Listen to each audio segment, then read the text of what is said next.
Good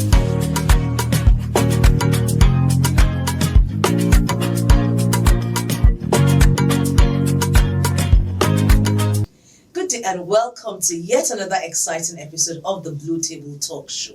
This is a migration program that helps Nigerians make informed decisions about migration. And today, on this episode of the show, I have the honor and the privilege of having a very interesting guest who I shall be introducing shortly after the break. Are you dreaming of a brighter future? Are you planning to japa? We know the world is calling. We know you want to leave Nigeria at all costs. But before you go, have you heard of the Migrant Project? We provide free counseling services on the risks of irregular migration to help you understand the challenges of life in European countries if you plan to japa wrongly, either by road or sea. Guess what? We also provide support, referrals, and access to some local alternatives for jobs, skills training, and mental health support. Our counselors are here to empower you to have more agency in your migration decision-making. Call these hotlines to speak with our counselors. This is a 100% free, individualized, and anonymous service. Edo State 0816-529-8860. Lagos State 0813-777-0863. 0814-783-5852. You can also follow us on Facebook at The Migrant Project and The Migrant Project Lagos. Choose the path of hope. Don't risk your life. Stay home and thrive. This message is brought to you by The Migrant Project Nigeria.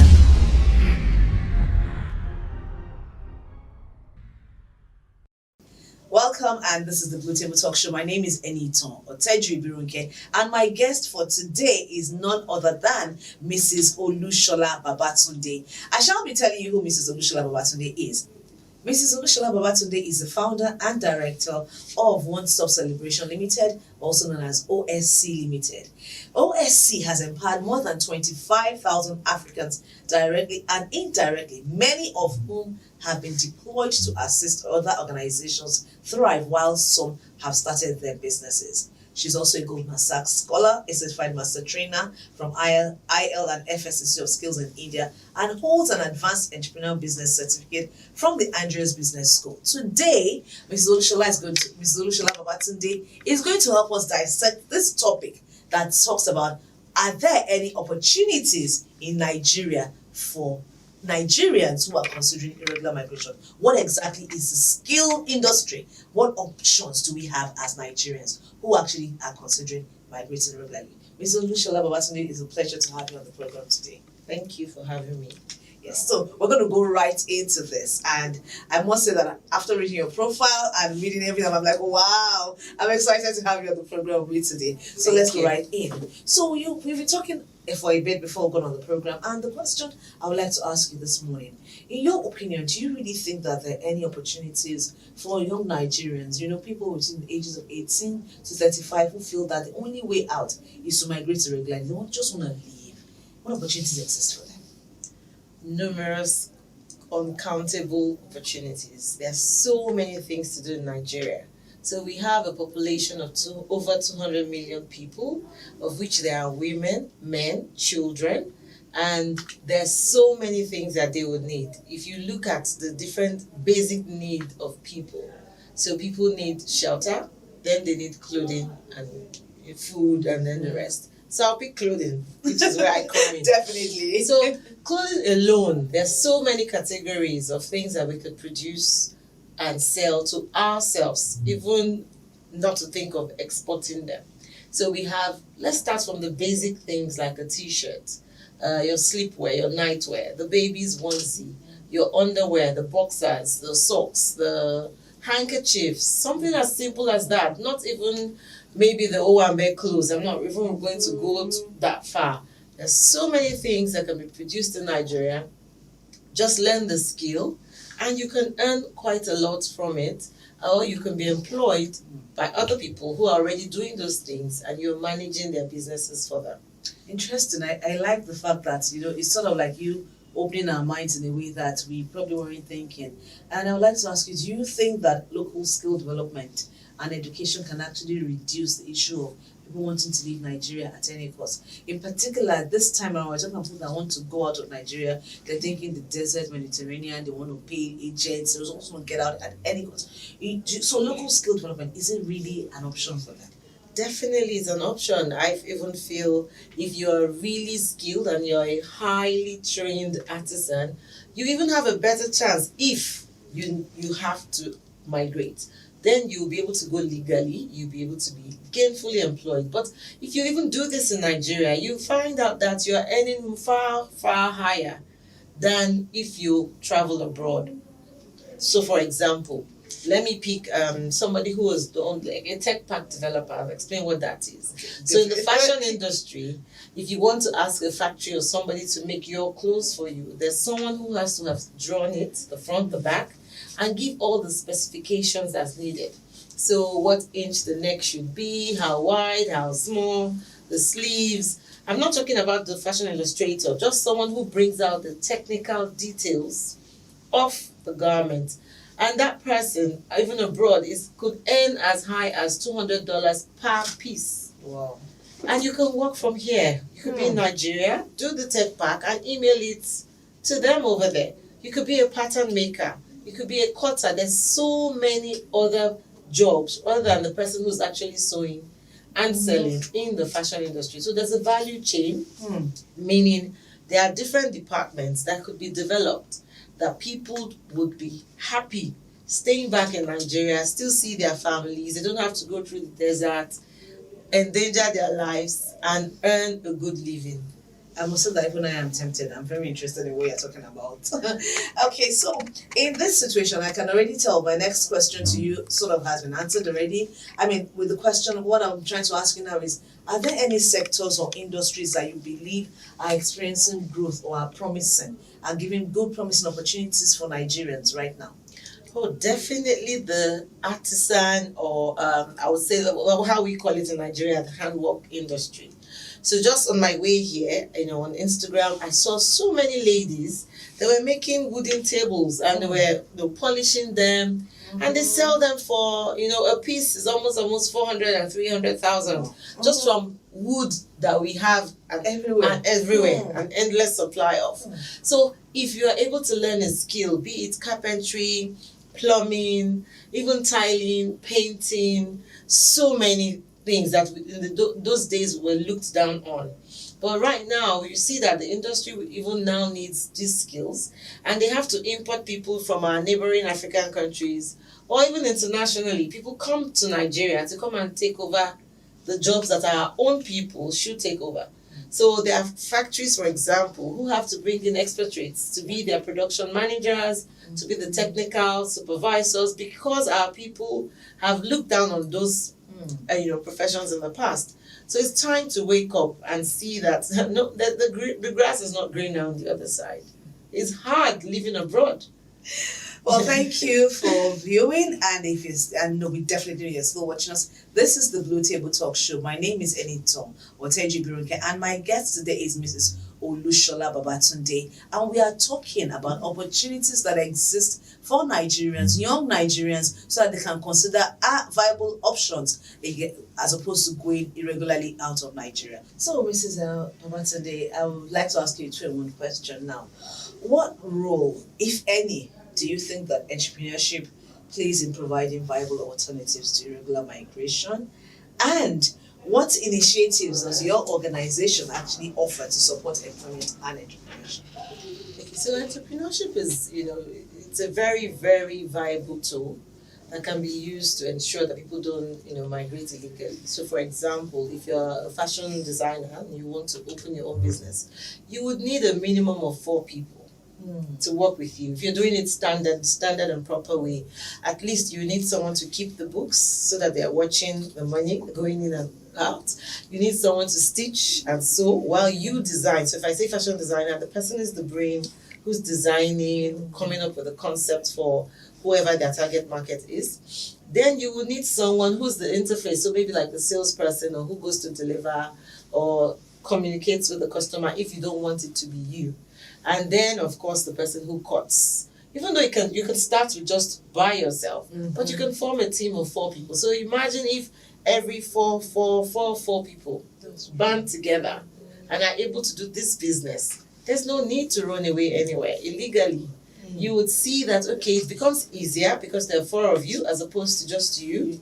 It's for good heads. For good heads, better than one empty head. Better than one empty head. So instead of being trapped in Libya or somewhere and you're a slave there, because I've had people we've trained before. So what we have done at OSC College of Fashion, because we have a training school, we have trained those who actually were deported, those who had to come back, and we engaged them and we found out the reasons why they traveled in the first place was to look for greener pastures. They couldn't get proper education here, or some of them are even educated but didn't get jobs. So, and didn't know that there are other types of businesses to do that would not need a very high capital.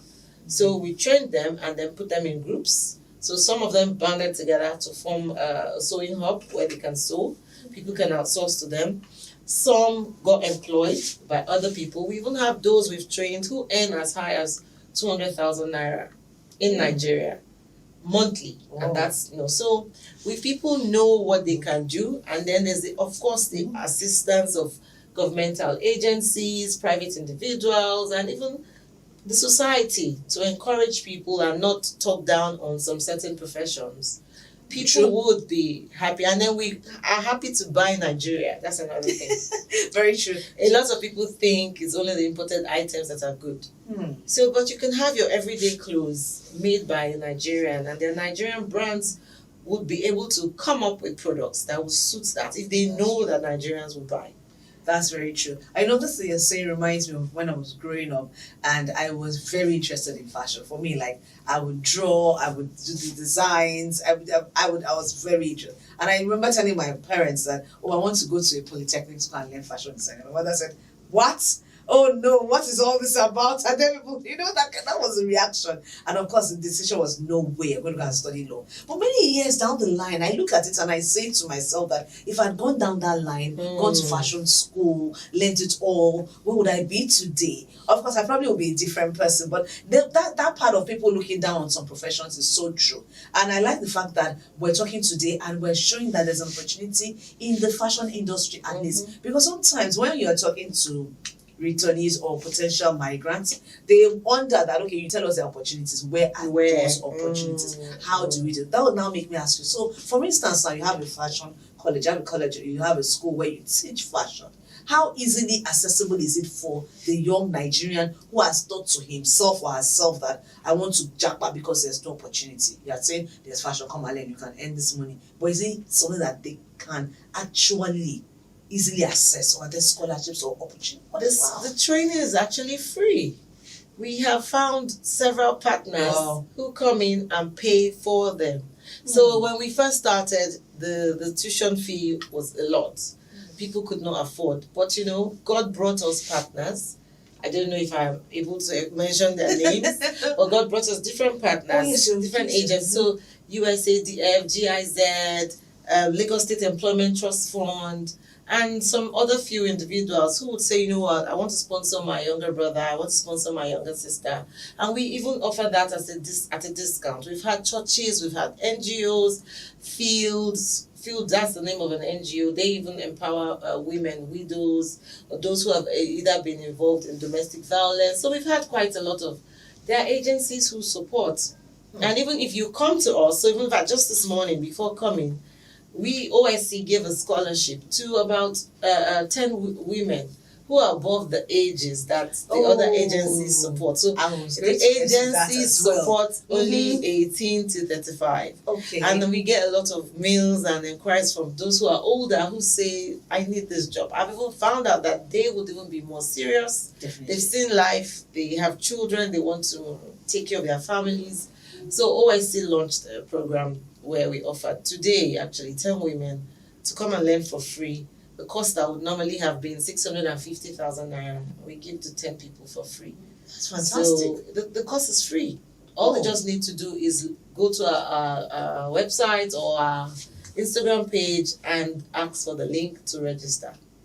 So if you are viewing us today on the Blue Table Talk Show, we're showing you that there are indeed viable opportunities for Nigerians in Nigeria. And we're looking at the fashion industry and we're seeing that this is information that is useful for everyone. So I'd like to say, how do we leverage technology to enhance local businesses and career advancement? How do you think technology can play out in this situation, especially your industry?